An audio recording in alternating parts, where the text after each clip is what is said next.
Good evening, everyone. I am Juanita Pinar. I'm the Acting Dean of the Faculty of Law, and it is my pleasure to welcome you all tonight to the second annual Urban Law and Sustainability Governance Public Lecture.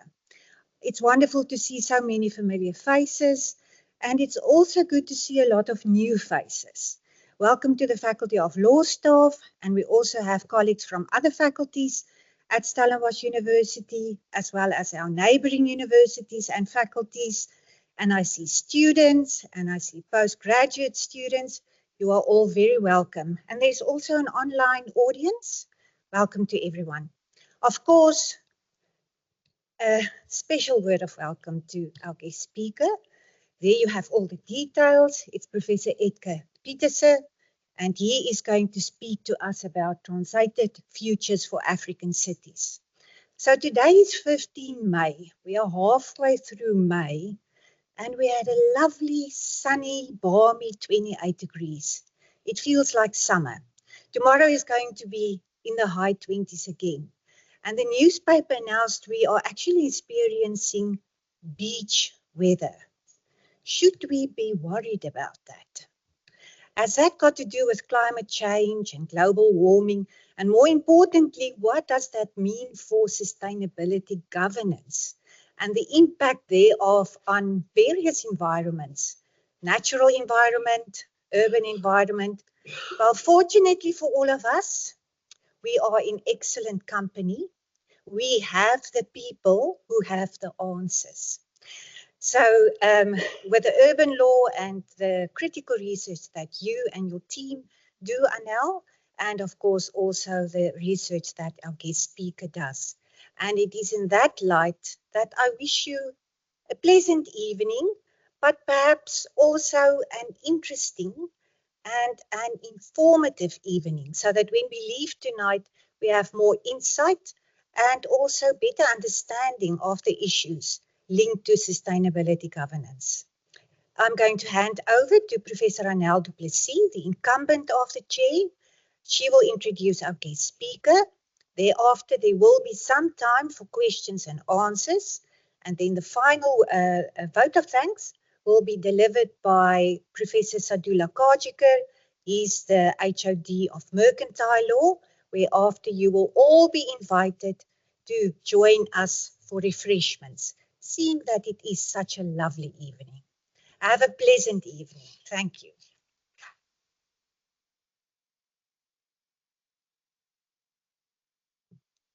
So good evening, colleagues, friends, students. You are all most welcome, and I would like to thank Professor Pinar, our acting dean, not only for the welcome, but also for being the co-host of this evening.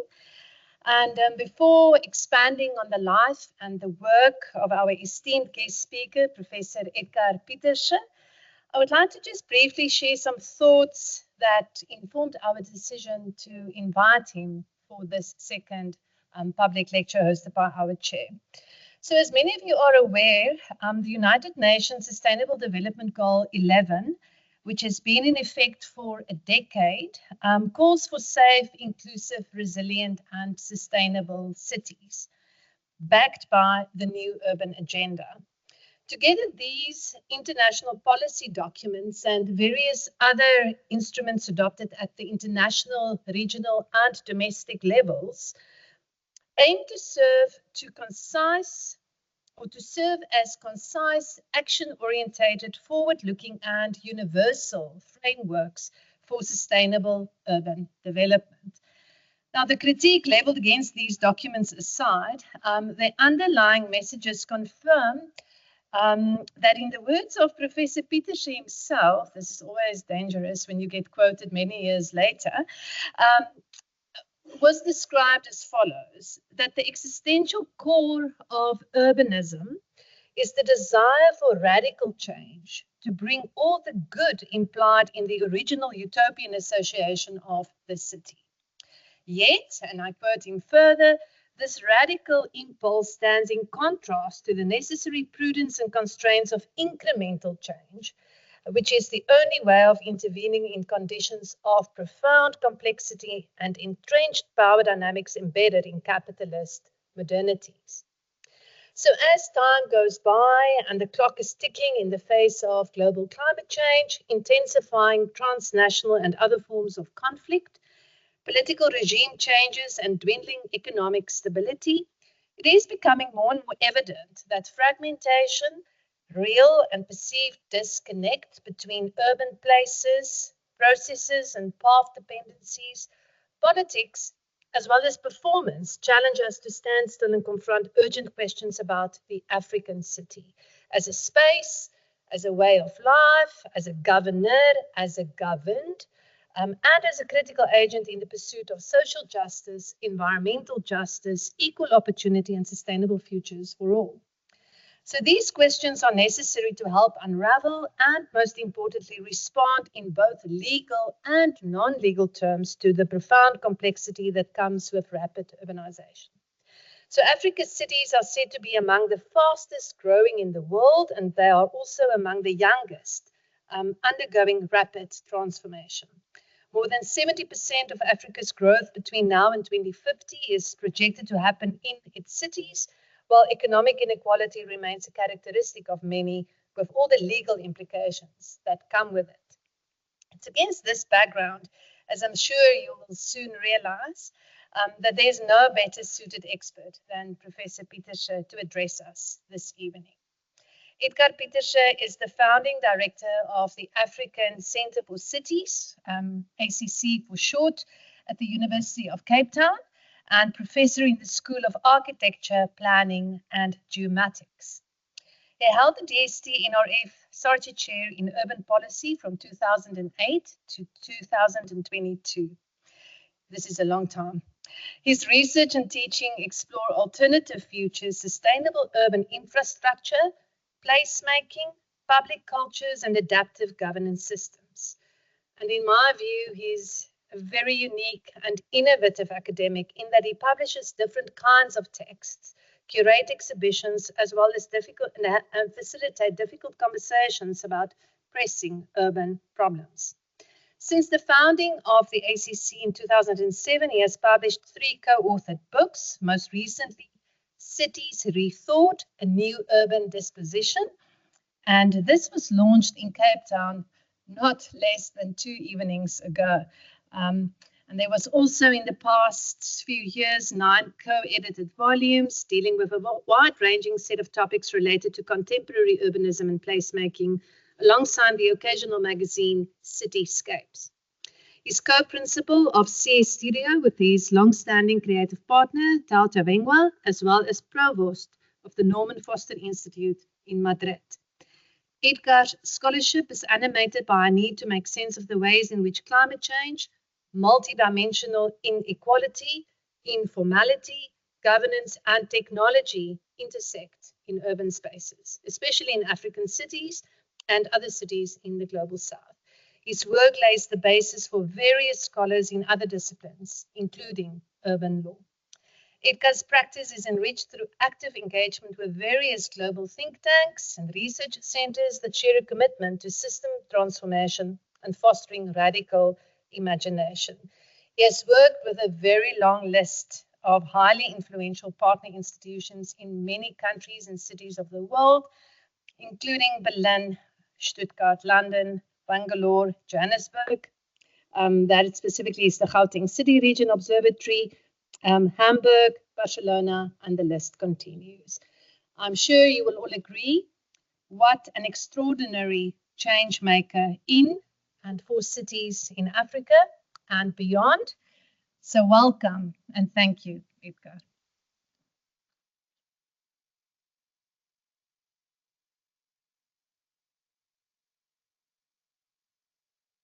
Thank you so much, Professor Pieterse, and thank you to the Dean for the warm welcome as well. So I just remembered now why I prefer to speak in non-academic spaces, because they don't bother to introduce you. You know, there's sort of one line, and yeah, so that was embarrassing. But thank you for the introduction. Appreciate it.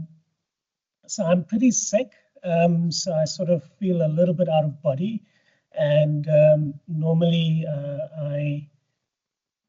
I'm pretty animated when I speak, just because I'm restless.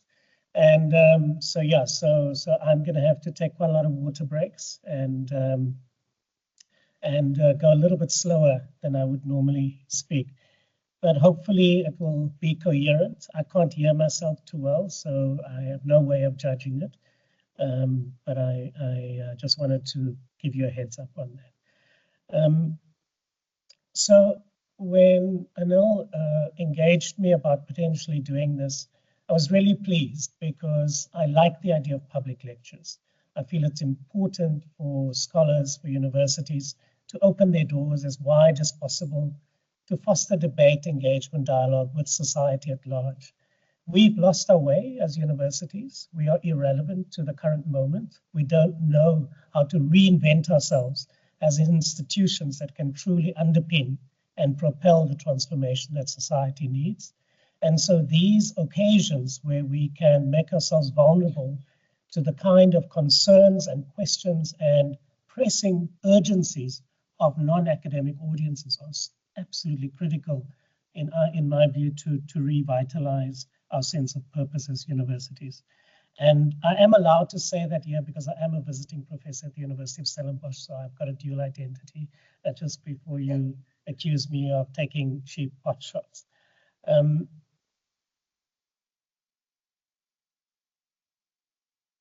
We good with sound? Okay, good. Let's get stuck in. So Anil has sort of given you some sense of what my concerns are. And what I want to cover specifically this evening is to locate the moment, if you will, confronting African cities. And this idea of truncated futures. Why do I insist that our futures are truncated? I will give you some headline numbers because they're just useful for context. They don't tell the whole story. They tell a partial story, as all statistics and data does. But I want to point you towards a conceptual framework that I'm building around this idea of the urban funnel. Because unless we've got a systemic understanding of why these cities seem to be stuck in a pattern of dysfunction, it's going to be very difficult to both figure out what the right questions are to begin to make sense of what's going on and think about alternatives.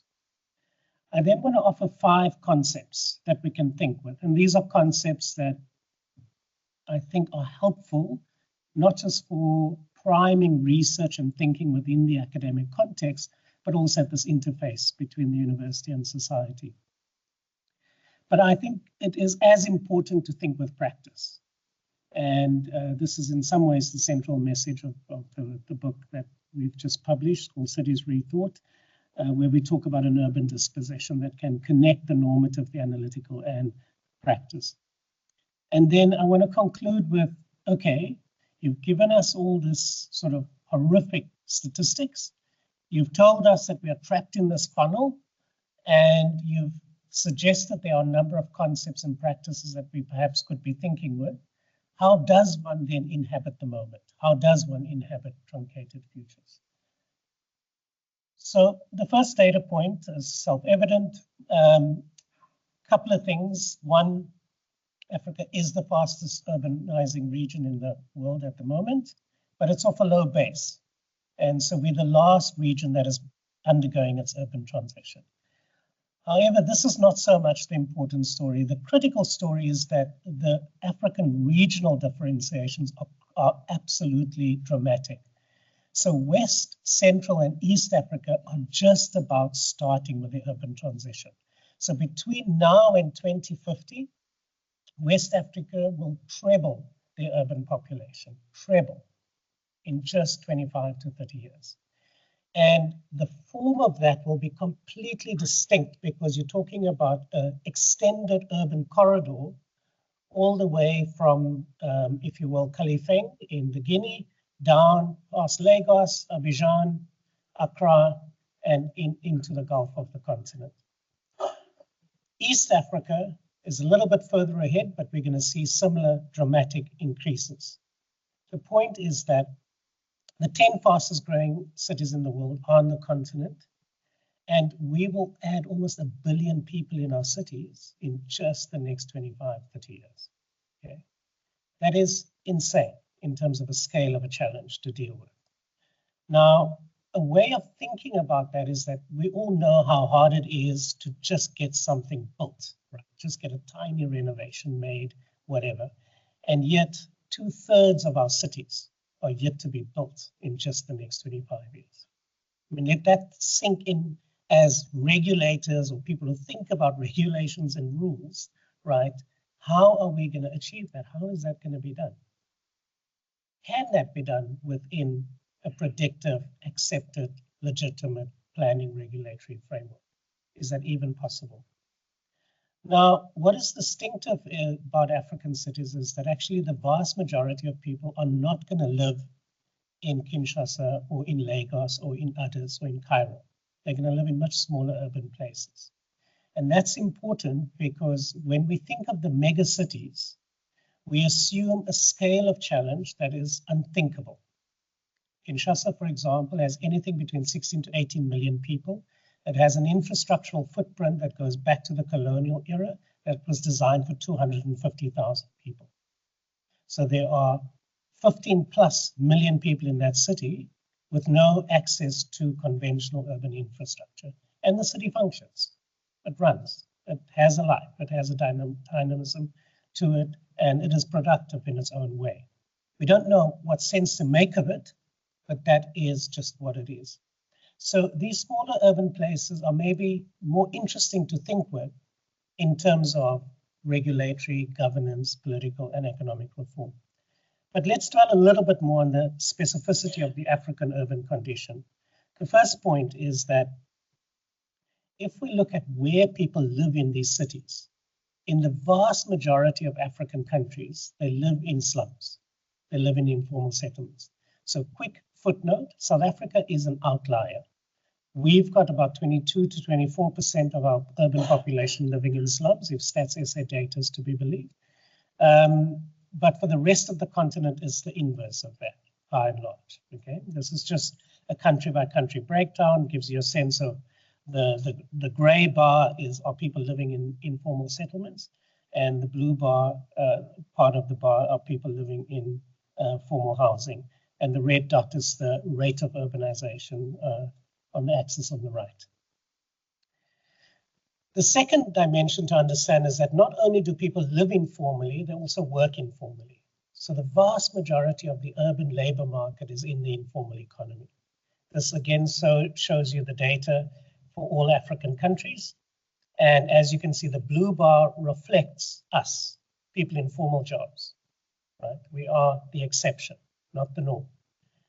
And so the reality is that when the predominant condition in most of these cities is informal work and informal living, when you bring these two things together, the reproduction that happens, the social reproduction that happens in these cities is one associated with poverty.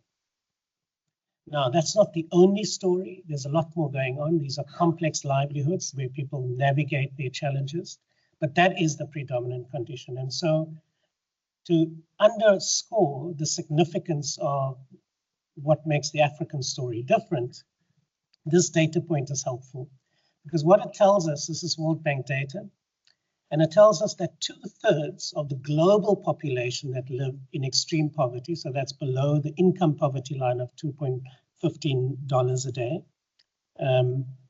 are in sub-Saharan Africa, 2/3. Even though sub-Saharan Africa only accounts for 18% of the global population, right? So this is fundamental to the urban condition, and now we still have to add on to this dramatic growth dynamic that I spoke about earlier.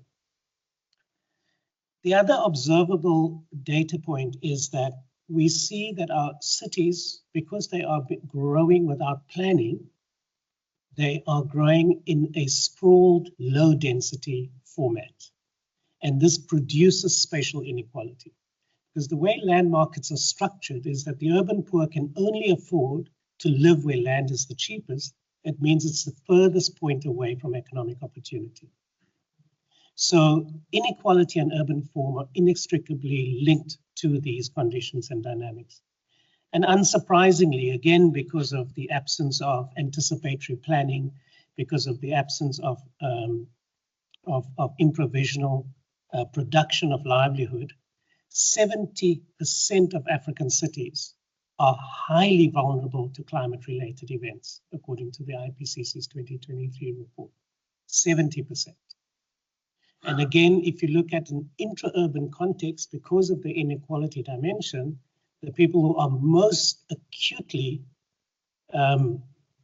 exposed to that vulnerability are those at the edge of the city that live in the most environmentally precarious conditions in these cities. So we've got to think more systematically about this. And this is what I'm sort of at a very abstracted macro level trying to do with this systems diagram. So what this reminds of is that Africa's development challenges is embedded in a global geopolitical system of asymmetric power. So global political economy dynamics reproduces a set of lines of exclusion for African countries, whether it is in trade, whether it is in various forms of economic negotiations with regard to the terms of debt or the cost of capital and so forth, because most African member state countries do not have representation in global governance institutions. So everyone is kind of agreed for the longest possible time in the post-Second World War era that it is a rounding error if we don't include Africa in global compacts. I'm happy to pick that up in discussion time. I know that's a controversial point to make, but for me, the data is pretty clear that that's the case. So what this has reproduced are a series of governance failures in the post-colonial era with different inflections, whether it is related to kleptocracy, whether it's related to civil wars, whether it's related to extreme climate impacts. But we've seen a confluence of different governance challenges across most sub-Saharan African countries for the longest time. And this is connected to the three big developmental challenges we see. The jobs crisis, our median age is 19, so it means our labor markets are going to expand for quite some time into the future, at least until the 2070s. And there's no prospect of accessing formal employment, as I've shown you from the earlier data. We know that severe environmental impacts is baked into the system, whether it's climate, whether it's biodiversity loss, or whether it's resource depletion. And of course, multidimensional inequality is intensifying. So those three constitutes a really profound polycrisis, spatially concentrated in our cities. Now, what this means practically is that when you live in a slum in these cities, you are socially stunted. There's no prospect for social mobility for you. That's the issue, because you're unlikely to finish school. You're unlikely to get the skills to enter an information technology-driven economy. You're unlikely to be able to attract capital to start a business. You're unlikely to have the social networks that could facilitate social mobility. So you're socially stunted, and it is spatially concentrated in these cities. Back to the point of spatial inequality. So what happens in those communities? Two things. One is Amartya Sen has explained to us the importance of understanding capabilities in relation to empowerment. What happens is that capabilities are fundamentally undermined in spatially concentration conditions like that. And it is a recipe for social conflict. So we all know of stories of investments in poor communities where nothing happens because of internal conflict and an incapacity to establish governance capability to steward those resources effectively towards the developmental outcomes. In aggregate, what that means is that the most vulnerable communities in these cities that bear the brunt of these polycrises do not have, if you will, the collective voice and institutional power to contest the terms of resource allocation and investment. So you end up with a dysfunctional investment model. Okay, so again, I'm happy in discussion time to come back to that with some precise examples. But I think that what this framework does is it helps us to understand that these data points are not isolated moments within the specificity of the African context, but in fact, they are emblematic of a set of logics that we need to understand at a systemic level and respond to. So unsurprisingly, there is no way we can achieve the SDGs by 2030, right? I mean, in case anyone didn't get the memo, it's just not going to happen, right? And I want to hone in now sort of into the political economy of this. And that is because I think, given the audience and where I am, institutionality is the heart of these questions, right?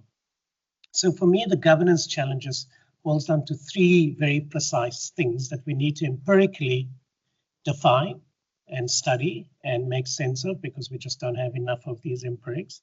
But it is more how these three dynamics intersect. So the first is path dependency. So all of our African states have made choices about the infrastructures we invest in, have made choices about the economic sectors we are privileging. We're going to focus on extractives, or we're going to focus on automotive, or we decide we're going to have a sort of a carbon-based energy system. These are all technology choices that are made. And once those choices are made, you've got sunk capital that underpins it. And it is very difficult to shift because you've got vested interest that is encrusted around those decisions. The second dynamic is institutional inertia. This is the nature and the fabric of public bureaucracy. So in most post-colonial contexts, we still have a pretty unchanged version of Weberian democracies of command and control. And of course, what matters in those institutions are the rules of the game, regulations, legal frameworks, and so forth. But what is even more powerful and more insidious are organizational cultures and norms. And so even if we have an imagination of a responsive state or Batupele or whatever the case might be, the fact is that these institutions are coded in a way to reproduce a command and control and alienating disposition. And the third dimension of these governance challenges, and especially outside of South Africa, is that these cities, if your economy is predominantly informal, you have a tiny tax base. It's just what it is, right? So if you don't have a tax base, where are you going to find the resources, even if you're going to make the right infrastructural choices to begin to reverse these systemic dynamics, right? But the issue is not just the tax base. In most sub-Saharan African countries, we still have stalled fiscal devolution. So the authorities don't even have the powers to raise revenue, even if they could be creative about dealing with the economic realities. So thinking through these dimensions of the governance challenge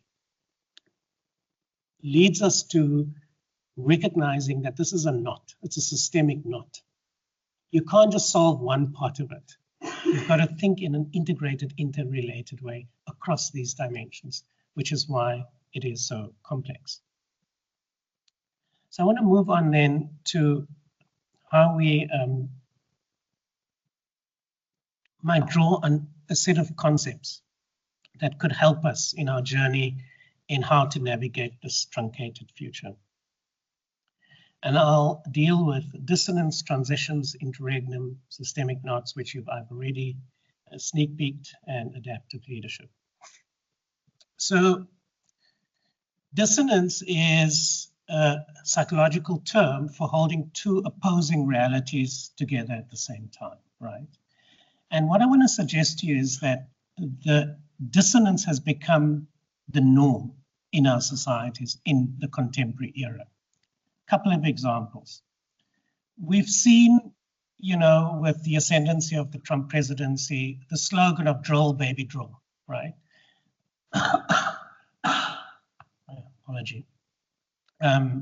Despite the Paris Climate Agreement, despite the commitments that former US governments have made, but at the very same time, we've seen the rise of intersectional movements, climate justice movements connecting with Free Palestine movements and so forth. Another example, tech bros. 4 years ago, the 6 largest technology companies accounted for 45% of total market capitalization of the largest economy in the world, the US. Let that sink in. 6 companies 45% of the largest economy on the planet. That is insane. And these are not good actors, right? Okay, I know Elon wants to be an actor, and he's definitely not a good actor when he tries to be an actor with his double hats in the cabinet meetings. I'm not referring to that actor in that sense. I mean, these are not good actors in terms of the way they think about privacy, the way they think about manipulation, etc. But at the very same time, we have a Secretary General of the UN in 2020 publishing a report that insists that access to digital to data is a right, should be added to the canon of human rights. That access to data is a fundamental human right in an information society. And there's a global program, all member states are meant to implement this, where they are focusing on digital equality, etc., etc., etc., at the very same time as this concentration of power, which of course has played out in the most dramatic and crass fashion over the last 3 months. But it is not uncontested, right? And this is the dissonant aspect of it. As we've seen, no one saw DeepSeek sort of emerging to contest the 6 companies. No one quite anticipated the calamitous collapse of Tesla in terms of brand value and stock. Everyone assumed the antitrust case against Zuckerberg will just be wiped off the table. It's not. And the list goes on. Another dissonant moment of our current time is the rise of, and certainly with my students and my staff and with my adolescent children, of a discourse of well-being, of holistic looking after ourselves, right? And this coexists with, of course, a cultural phenomena of social media addiction that we have no way of understanding or making sense of its significance and its impact. This is a dissonant moment. How can you, and then of course the social media then pushes you feeds about how to get off social media with micro-learning, right? And whatever, I can't keep track. Another example. This is Germany returning the Benin bronzes to Nigeria a few years ago. And at the same time, we know that the walls around Europe just grows higher and higher and higher at the same time, right? And somehow there doesn't seem to be a sense of contradiction for these European interests and powers. And so we are absolutely in the midst of a polycrisis that has a cultural undertow that is marked by dissonance. And knowing how to inhabit that, knowing how to navigate that, I think is important. But to conclude this idea then is, if you aggregate all of the various UN agreements that Anel spoke about, the Paris Climate Agreement, the SDGs, the New Urban Agenda, et cetera, it kind of all summarizes into Kate Raworth's framework of donut economics, right? That you combine social justice with ecological justice through the donut framework. So there's a minimum level of access to basic needs everyone should have, but we also should remain within planetary boundaries. No one can contest with that, etc. So there's kind of this ideological sort of, we've resolved it, we've cracked it. We know what the code is for sustainable development or inclusive development. The problem is that this is totally unachievable within the model of extractive capitalism. It's just not going to happen. And yet we have no imagination of what a modality of value creation could be beyond the capitalist framework that can deal with multiple and intersecting crises. We don't even know how to ask the question about what is post-capitalism. We don't, right? And so we're sort of in this limbo where we have a set of rhetoric and aspirational frameworks that keep us tethered in some ways intellectually, but we have a reality that we can see through these examples of dissonance that we are moving further and further away from that ideal. And so perhaps it is useful to turn to the next concept, interregnum. And this comes, of course, from the wonderful Italian social theorist and activist, Antonio Gramsci. My apology.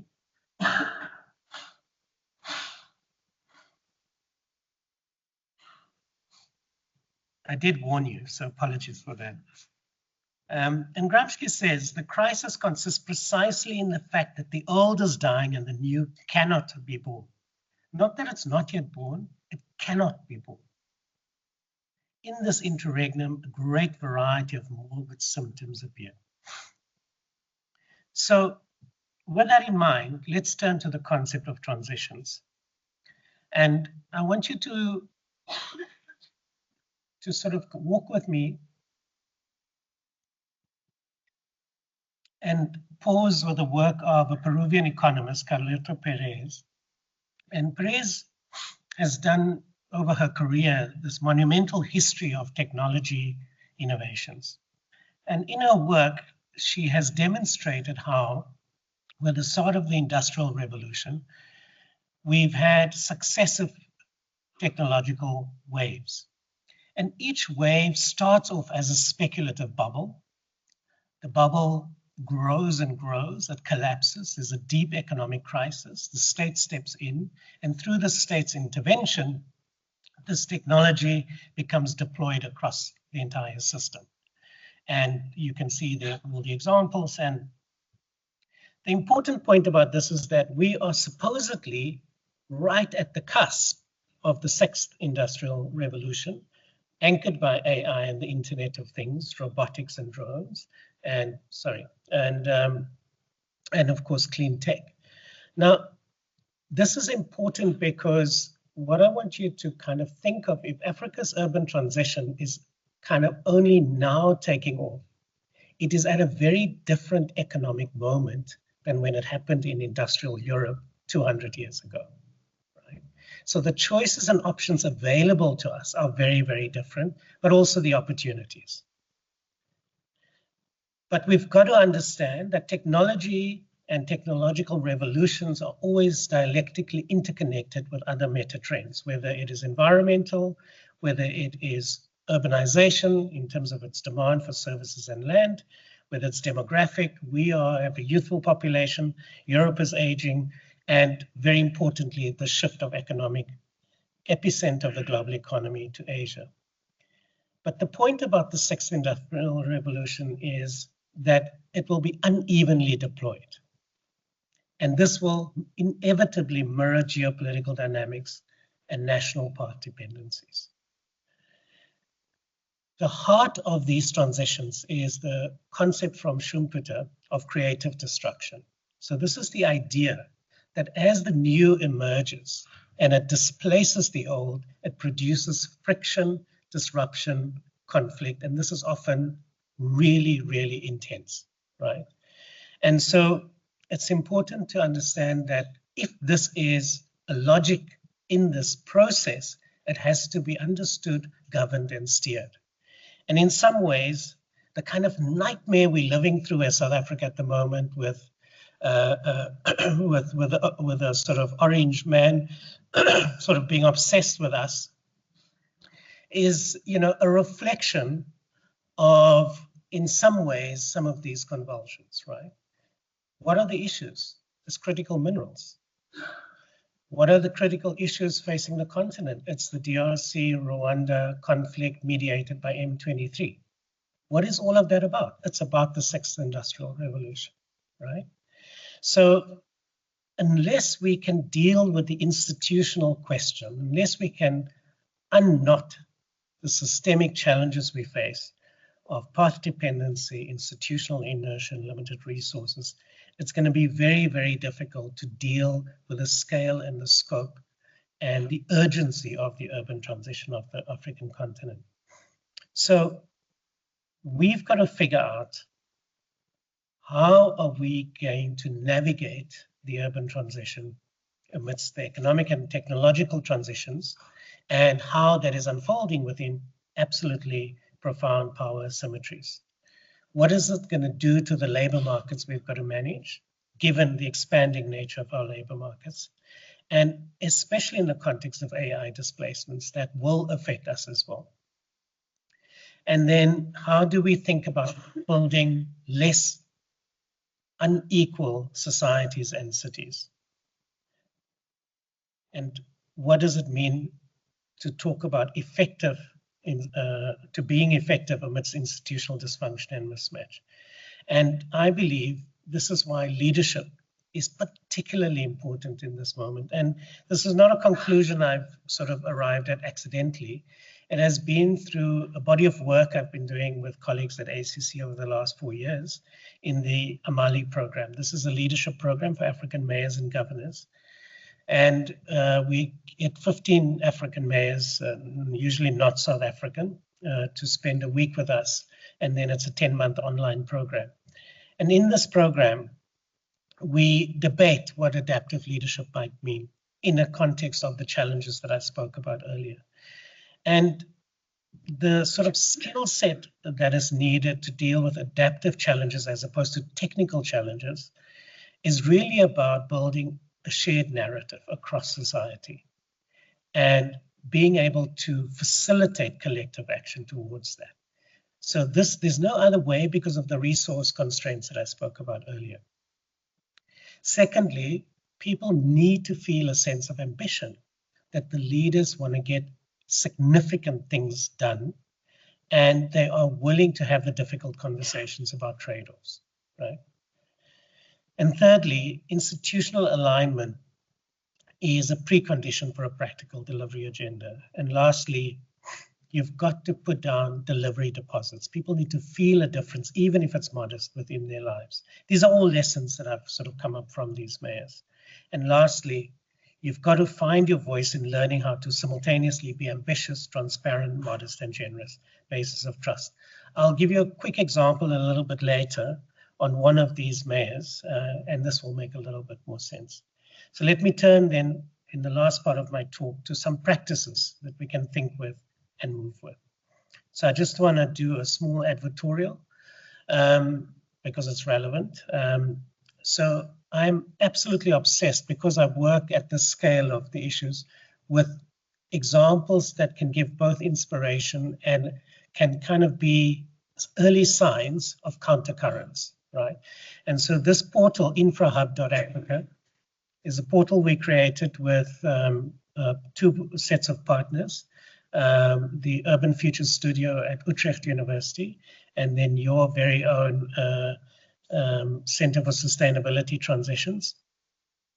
And we try and tell micro stories of incredibly inspiring practices across the continent of people just against all odds being able to do innovative things that are sustainable, that are inclusive, that is community-based, or at least is responsive to community demand. So I'm going to speak to just one example from this data set. As you can see, you can consult it on your own time. And then I want to move from this neighborhood scale example to a city scale example, and then one continental example, and then I'll conclude.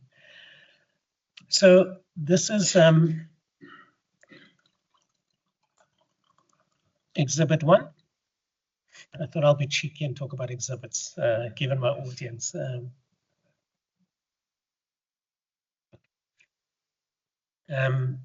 This is from Kibera in Nairobi, Kenya. And Conky Design Initiative is the intermediary organization that facilitates this work. And this is as destitute as it gets. There's no sanitation infrastructure, there's no water infrastructure, there's no energy, etc. 250 to 300,000 people crammed into one of the densest informal settlements along a river system. And they try and work with communities in acupunctural nodes within this area to design for themselves public spaces that can do a multiplicity of things, that can provide safety, can provide an aggregation point for women, can provide access to sanitation, etc., etc. But they don't just try and do good public spaces that are responsive to local need, designed by the communities, they also try and insinuate into these neighborhoods more sustainable forms of living. So in the community participatory processes, they always bring together green, blue, and gray infrastructural technologies as part of the design. And to give you an example of what that means is that this is the site that you're looking at over there. This was in 2006. It was absolutely clogged by waste at the mouth of the river. And this was what the site looked like after they completed the intervention. And you can see the typologies of elements that is embedded in that, the various programs that are run, the businesses that were set up. And this was completed in a period of 5 years. And this has been replicated now over 12 sites within the Kibera community along this river system. And it is a proven methodology of community-owned, community-driven, community-led innovation to show that it is possible to insinuate dignity, greater sustainability, better health, better safety within these communities. It does not solve the aggregate of the slum problem in Kibera, but it demonstrates the capacity for community-driven intervention, and it can be sustained. My second exhibit is the city of Addis Ababa. This is the mayor, Mayor Adenech. She was in our training program in 2023, in the Amali program. And we asked each of the mayors to tell us what is the one thing they want to be remembered for when they leave office. What's the legacy question for them? And we then just work with that. That's the basic method. And she said she wants Addis Ababa to be the best African city to raise children in, right? And she then defined that to, by 2026, all children in Addis will have the best start in life and a holistic development that empowers them to create a better future for themselves and for Ethiopia. Translated that, most importantly, into a set of tracking metrics and built a delivery team to implement that as an open source data tracking tool that you can go online now and see how far they are against these metrics. And they are pretty much on track. It is absolutely phenomenal the amount of impact with very limited resources they've been able to achieve within just a 3-year period. And you can see the scale of it. My last exhibit is at a Pan-African level. Last year, the Africa Urban Forum was convened for the first time. This was in the context of most member states of the AU, as recent as 2010, being completely anti-urban in any form, head in the sand, no willingness to deal with this meta trend. I was able to work with UN Habitat and UNECA leading up to Habitat 3 in 2016 to prepare the framework for the country preparatory reports that fed into that, and that built a little bit of momentum around turning the perspective on it. We've also been working alongside that formal engagement stuff with a framework to knit together different forms of innovative research and policy making. So there's a big piece around how we can design our cities differently. I won't go into the detail. And the recognition that unless you are able to transform your planning, zoning, and regulatory systems, you can have the most fantastic sustainable plans for your cities or climate adaptation plans. The logics of institutional inertia will mean you won't be able to implement it. And that it's clear that you need a different kind of politics to create a legitimacy and a framework and an engine room for this. And that, again, learning from Asian experience, digital infrastructure platforms can make an enormous difference.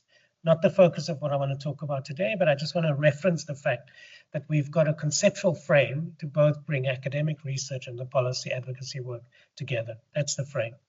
Going back to the advocacy side, what we felt was key was since 52 of the 54 African nations have agreed to do nationally determined contributions around emission reduction, it was important to create a mechanism to articulate that with national urban policies as per the new urban agenda, that could then inform an integrated national integrated investment framework. And that could be, if you will, couched in a green industrial strategy, right? So what this is trying to do is to say, we can build an African economic pathway that allows us to build our cities differently and also to begin to decarbonize our cities. We can then develop a set of projects that can lock into this global discourse now on country platforms as a way of aggregating capital for a next generation of infrastructure investments. The point is that to get this to happen at the nation state level, you need these Pan-African frameworks to encourage member states to begin to do that. So the trick then was, when we convened last year in Addis, was to make sure that the declaration coming out of this, which, we know the limitations of these things, but it does create an authorizing platform for at least activism to begin to claim that these things need to be done. So this is just from that declaration to give an example of how this translates in practice. Encourage each member state to design national territorial plans for human settlements that align infrastructure investment and human settlement development. So you can see the connection point there with national infrastructure investment frameworks. Develop abilities for cities and municipalities to use green climate financing to build inclusive and just climate resilience strategies, including mitigation and adaptation measures through the development and implementation of bankable climate programs, blah, blah, blah, compatible with country platforms, right? The last strategic thread then was to organize an annual Cities Urban Development Week to raise awareness, share best practices, foster collaboration, et cetera, et cetera. What we've done since then is that we're trying to connect the Africa Urban Forum with the Africa Climate Week. The next one will happen in September in Addis as well. And the idea is to build a set of policy, political, scholarly communities that run through both of these threads because they actually one agenda. It's infrastructure, it's placemaking, it's the right kind of investment capital, and it's the right kind of governance institutions. And in this way, it hopefully becomes possible to build much more coherence in the urban agenda so that we don't have to talk separately about climate and about urbanization, but we can rather talk about the right kind of settlement formation that makes sense. So to conclude, given where we started off with the trends, with the data, given the sort of depressing statistics I gave you to convince you that it's a truncated situation we find ourselves in, how do we inhabit this future?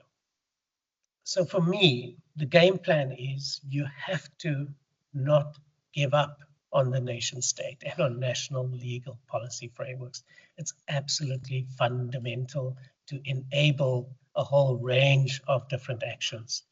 And so we've got to prime these spheres, and I've just walked you through the strategy to do that, to connect national urban policies with NDCs and spatialized infrastructure investment frameworks, all aligned with Agenda 2063, so that it's an authentically African agenda. Secondly, use the canvas to appreciate the difference between systemic and incremental reforms, and recognize that change and transformation will come from many, many different quarters. There is no one single script, but we've got to appreciate that given we are within this interregnum, emergence is what we've got to be looking out for and be alert to. And lastly, for me, is perhaps what is not spoken about nearly enough in these debates is cultural embedding. How do we address the question of desire? If most of our citizens are youth and are young people, and their lives are dominated by a form of desire building that is consumer driven and aspirational in a consumerist sense, how do we instantiate a different sense of reference points for what might be beauty and success? And I will leave you with a final case study, not as an exposition, but as just a little footnote. This is El Dorado Park. This was a abandoned electricity substation. They're all over our townships in the whole country. And this is what it was transformed into. It's called The Lantern. It's a project that takes cross-laminated timber as a technology, creates 2 floors on top of that moribund infrastructure. The first floor is for kids to come and work after school, and the top floor is for community organizations to have their meetings and their social activities. And this was done to demonstrate that we can repurpose what might seem as instances of urban neglect and decay in a way that both builds imagination, but also provides the spaces that our young people need to transform their own lives. Thank you.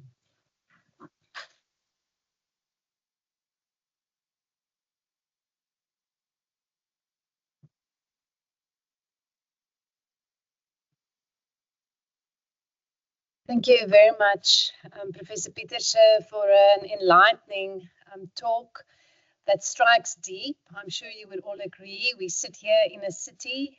We are confronted with many of the smaller and bigger urban challenges that Edgar so eloquently reflected on. What I do appreciate a lot is the fact that it's not only an academic talk, it's not only the theory, it's definitely that and very eloquently dealt with, but it's also about the practicality and thinking about solutions for problems that seem insurmountable.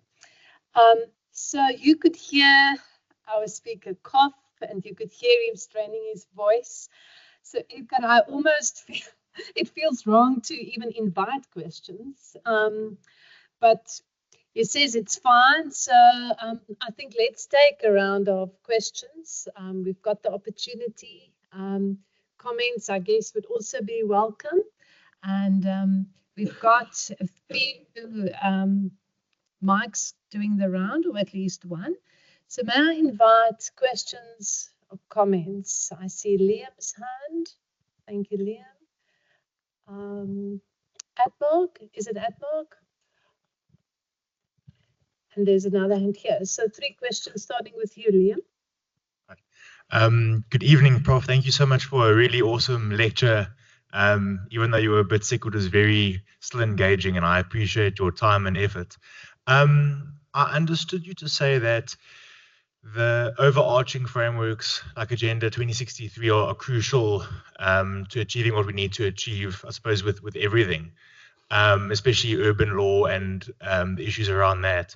But what is the accountability mechanism with documents like that? Because it seems that every decade there's a 20-something and we have a project 20-something. But it seems to be that when that year comes around, then we push out the date. So how do we practically make sure that we can at least achieve 50% of what's laid out in those 20-something documents? Just from your point of view, what is lacking there and what needs to be done?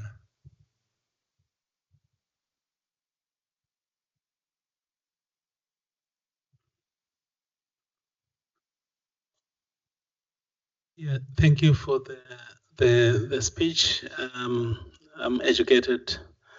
I just want to make one comment, and then the other question is building on his question. You started on a sad note by saying that 2030, I mean, we won't achieve the SDGs, and it's true.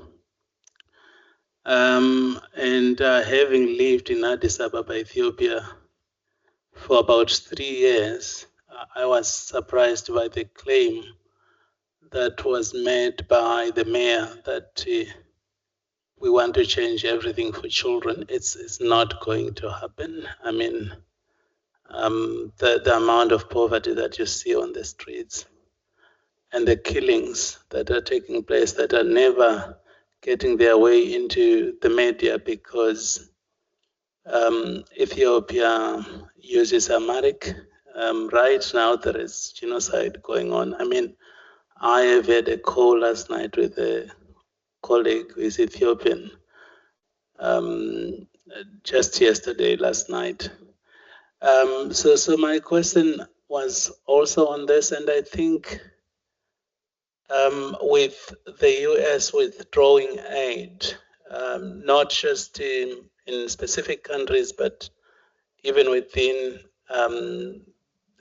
development agencies and UN agencies, where is the hope? I'm not even sure that the aid was actually working.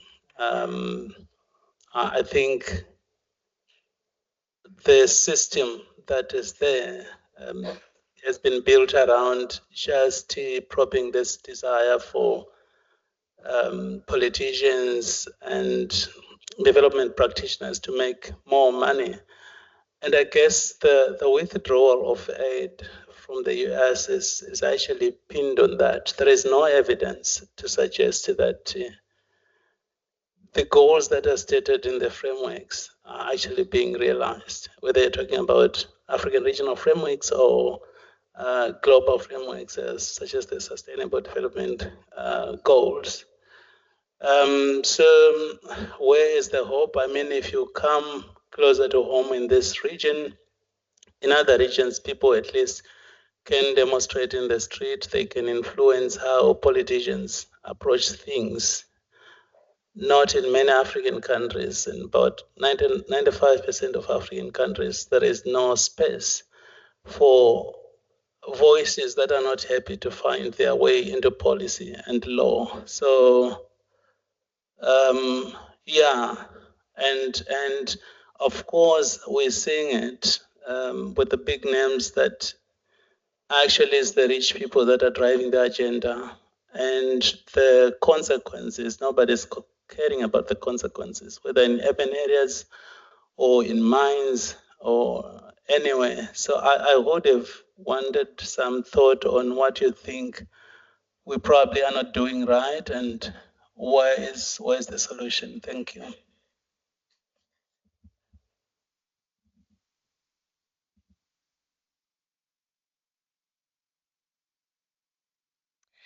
Thank you so much for a very, very enlightening lecture, Prof. I really enjoyed it. So my question is more specifically within South Africa. I really appreciate the context that you placed it in. It we can't get overwhelmed by the size of the problem without trying to be hopeful and practical about it.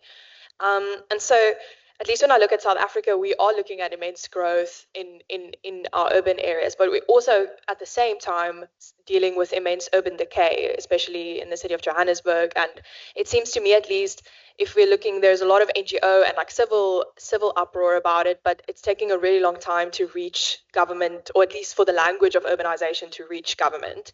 And so my question is, how do we, because like you pointed out, there needs to be like there needs to be collaboration between civic society and government for there to be structural change and incremental change.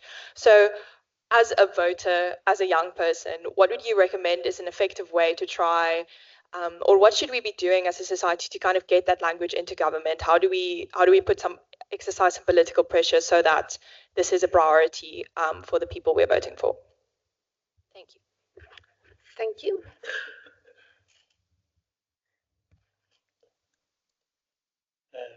Thank you.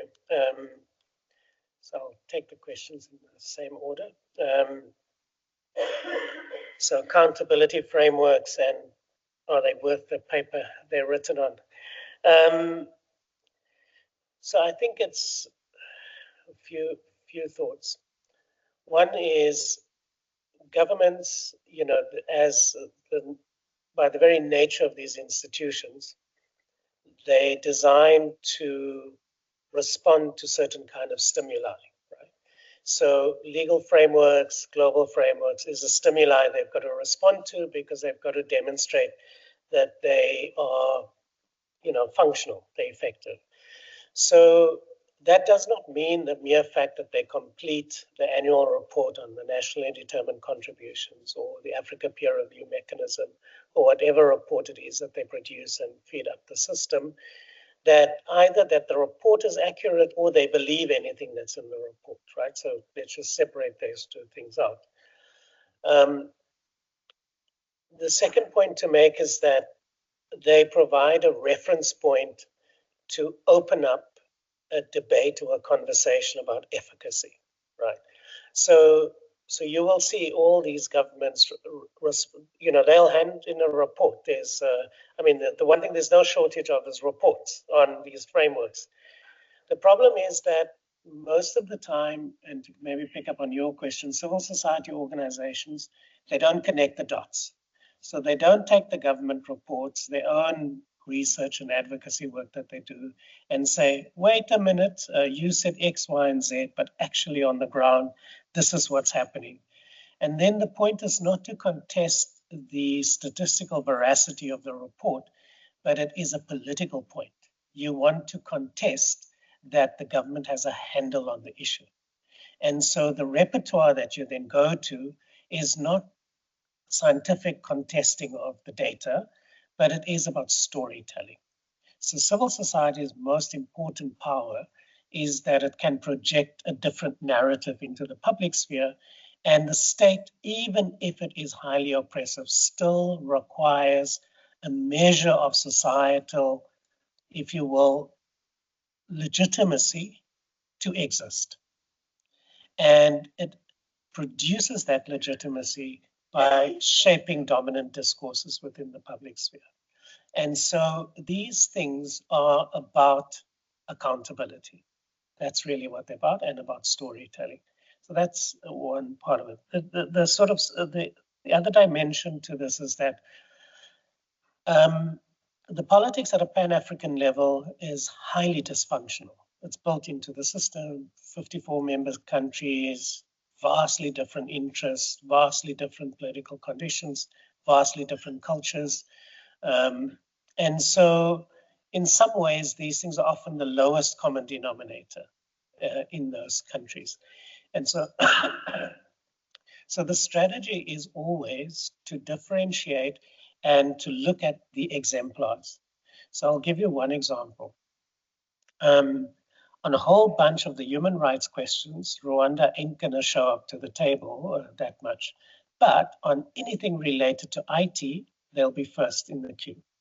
And the reason is that President Kagame has decided that Smart Africa, which is his initiative, where he enrolled 12 heads of state onto the advisory board for this thing, is his main diplomatic tool for exercising influence and hegemony on the continent.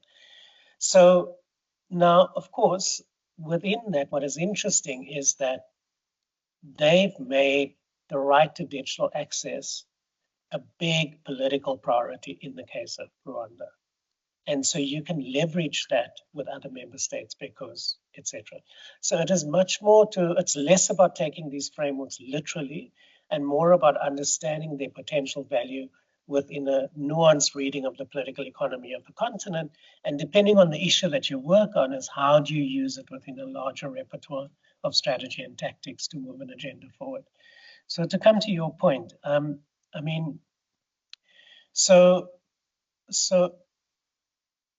So two things. One is you need heat in the system.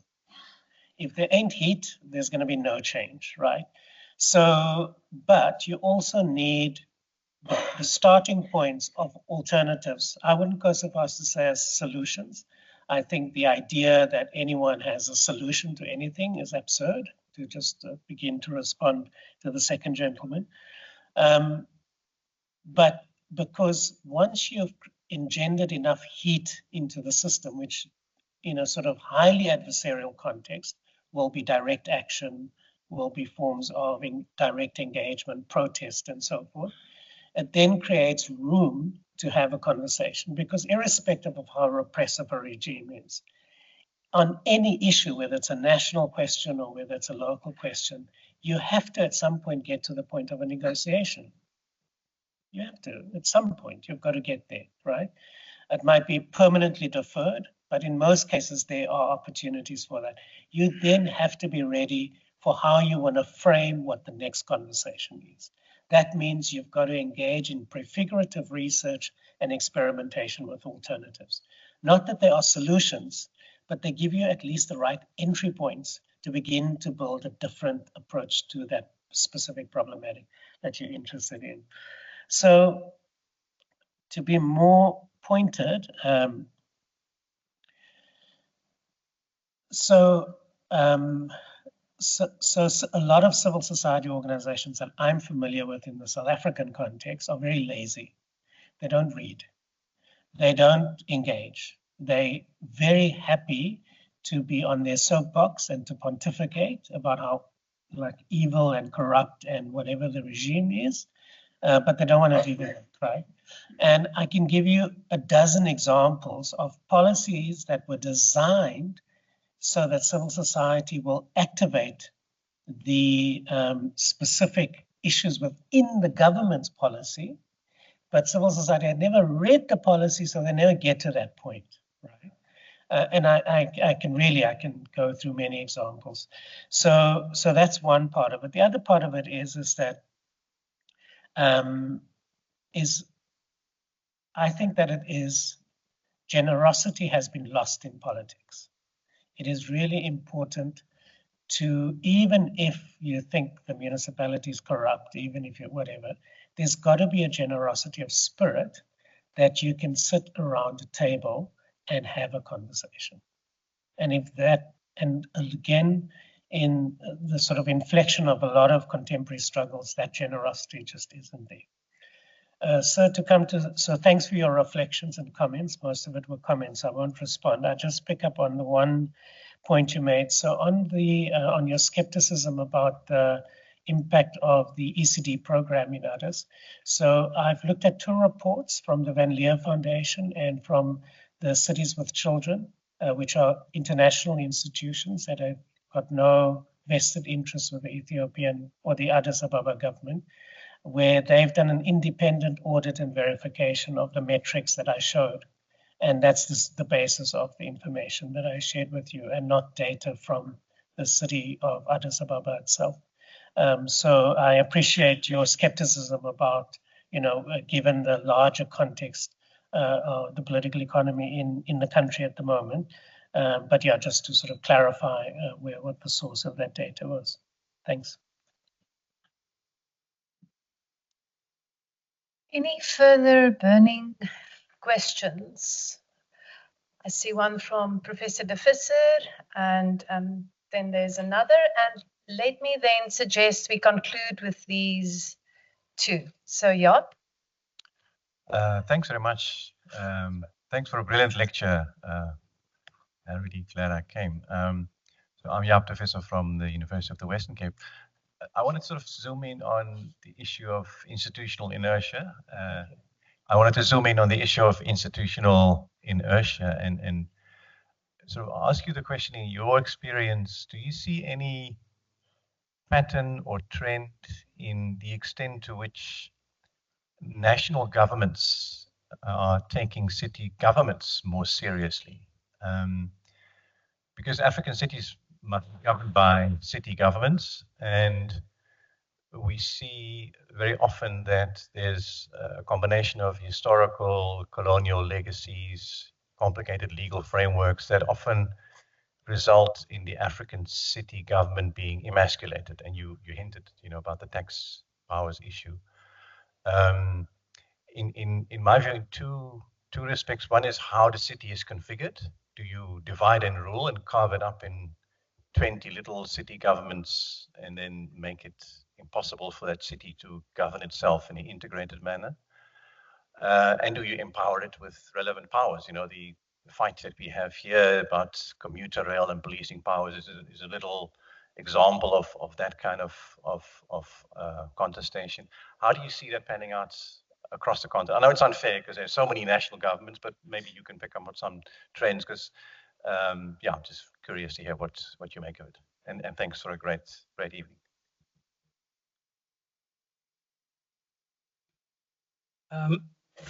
Thank you for an excellent lecture, Professor. I work in the infrastructure space.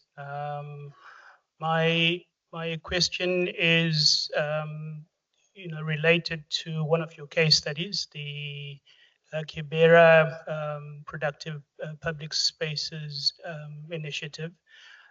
Just wanted to get a sense of what funding model was actually used both for the initial investment and also subsequently for sustaining the initiatives, both from an infrastructure perspective and perhaps from other perspectives as well. And also perhaps to understand if that model has been replicated in other case studies that you've looked at. Thank you. Okay, thanks. I know Anel is ready for her drink, so I'll be very brief. Yeah,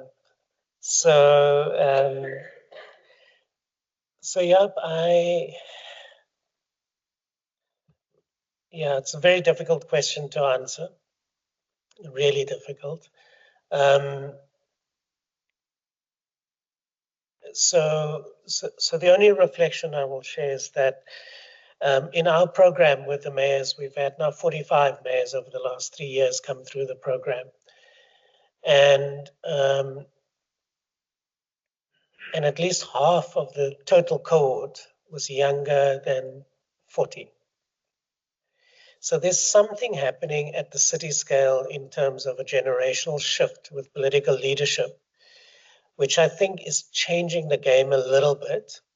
And at least 3 of the mayors in the last 2 cohorts are running in presidential campaigns now. So I don't have an answer. I mean, I agree with your analysis. Things are stuck. I mean, I don't certainly see any shift in the political mindset of national governments across the continent. If anything, they're getting more fearful of the political power of city governments and mayors, governors. But I am very curious what will happen when these mayors become presidents and whether we'll begin to see a different culture emerging and a different example. I'm really curious. So I'll leave it at that. Sorry, I know that's not a very satisfactory answer. On your very specific question with KDI, so they had some donor funding when they started off to do the initial work with the communities, but the financial model was very much the communities had to provide sweat equity into that, and that the programming that happens around these infrastructures is supported by the communities directly. So that's not subsidized on an ongoing basis. And then there are very small stipends for the community members who run these social enterprises within these infrastructures. They've replicated the model in a number of other Kenyan cities at the moment. They also being asked to share that in a different series of networks. But I think best case scenario is that these are exemplars of the kind of infrastructural approaches that's needed in these very poor communities. But ultimately, one would hope the state would be the main funder and supporter of it, because these are infrastructures that should be universally available. Yeah, so I'll leave it at that. Thank you. Thank you, colleagues. Thank you, Edgar. That leaves me to invite to the front Professor Kajika. Thank you, Salula.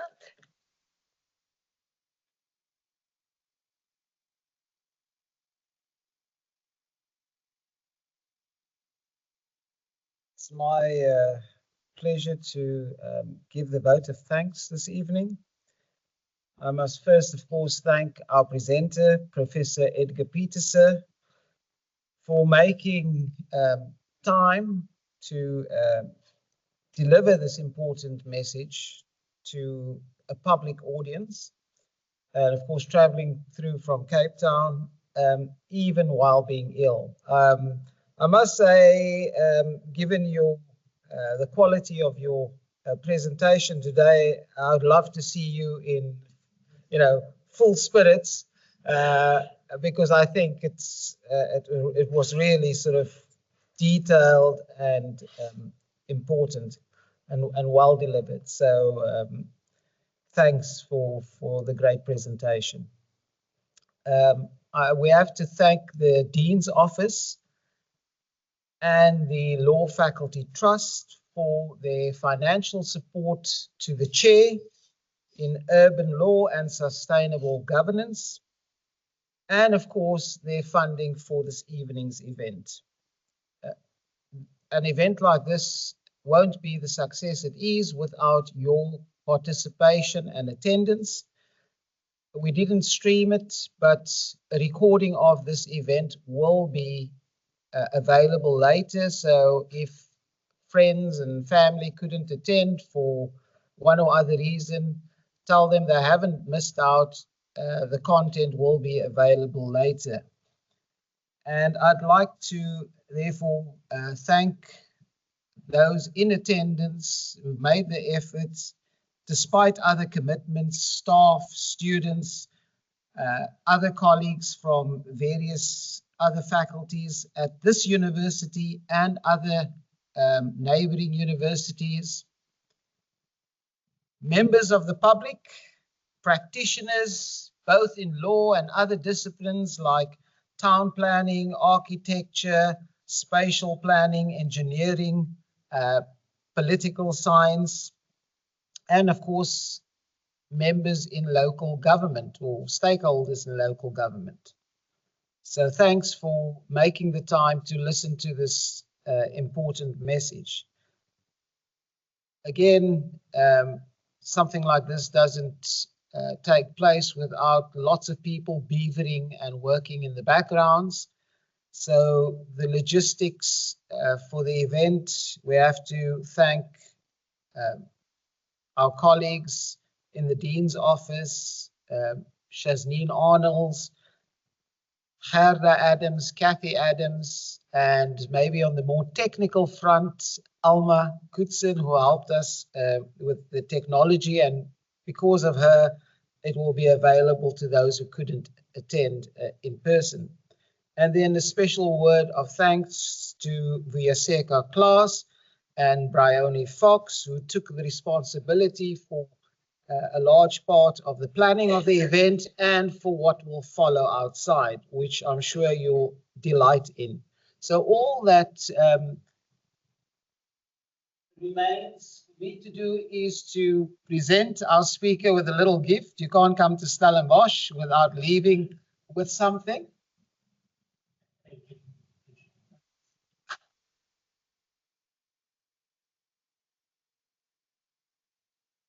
And then you can also imbibe in some alcohol and other refreshments outside. Don't worry. So join us in the quad, please.